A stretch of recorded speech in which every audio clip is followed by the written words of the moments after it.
Bonjour à tous. Je vais vous parler tout de suite du travail que vous avez à réaliser sur le devis.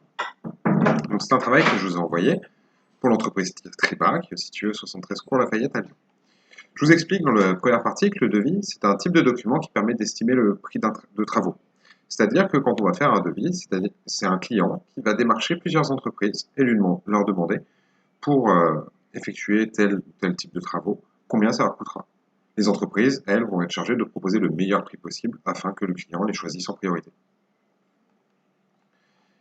Ce travail repose essentiellement sur la page 2, le catalogue produits et main-d'œuvre de l'entreprise. Il est divisé en deux colonnes. La colonne de gauche, les produits de l'entreprise. La colonne de droite, la main-d'œuvre et l'installation de ces différents produits. Ensuite, il va y avoir deux parties dans ce travail. Des questions, de la 1 à la 4, et compléter le devis en dernière page. Commençons par les questions. Ma première question, je vous demande combien coûte le déplacement si le client habite à 30 km de l'entreprise ou à 7 km de l'entreprise. Pour répondre à cette question, je me rends sur mon catalogue produit.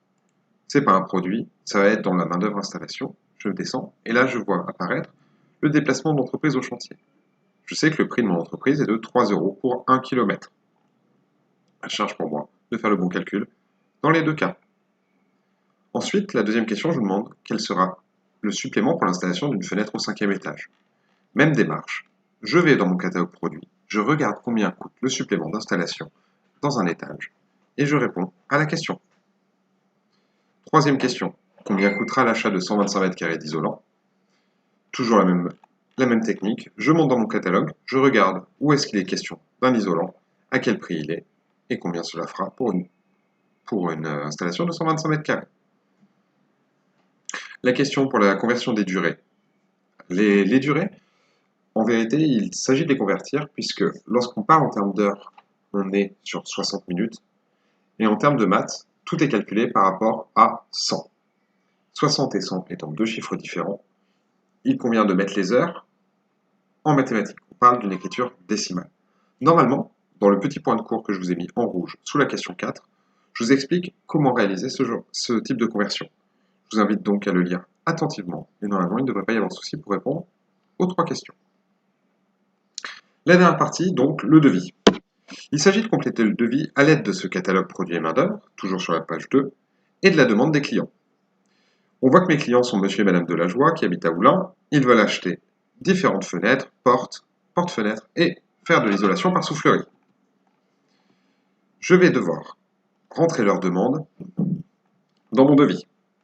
Mon devis, je vois qu'il est en deux parties. Tout d'abord la partie sur le matériel, et ensuite la partie sur la main-d'œuvre, ce qui correspond, si l'on se rappelle bien, aux deux parties que l'on trouve sur notre catalogue, les produits à gauche et la main-d'œuvre à droite. Je vais donc analyser la demande du client, chercher les produits que celui-ci souhaite acheter dans ma colonne produits et les indiquer dans mon devis, dans le tableau matériel. Je ferai la même chose pour la main-d'œuvre, pour chaque installation de porte, de porte-fenêtre, de soufflerie, etc. Mon devis est constitué de différentes colonnes. Dans le code, je vais indiquer la référence de mon produit. Dans la désignation, je parlerai de son nom. La quantité, c'est la quantité. PUHT, le prix pour un produit hors taxe. Et le montant acheté, qui correspond au prix pour un produit multiplié par la quantité demandée. Vous noterez que je n'ai pas encore parlé de la colonne unité. La colonne unité permet de déterminer dans quel format je vends mon produit. Par exemple, ici, je vous ai mis en exemple, pour une porte, mon unité sera la pièce, puisque mon entreprise va vendre ses portes à la pièce, à l'unité. Par contre, si je retourne dans mon catalogue, je vois que, par exemple, mon isolant est vendu à un certain prix pour 1 mètre carré. Dans ces cas-là, mon unité sera le mètre carré. Pareil, si je parle d'heures de travail, mon unité sera l'heure. Voilà, si vous avez des questions, je vous laisse les mettre en commentaire ci-dessous et je vous dis à bientôt.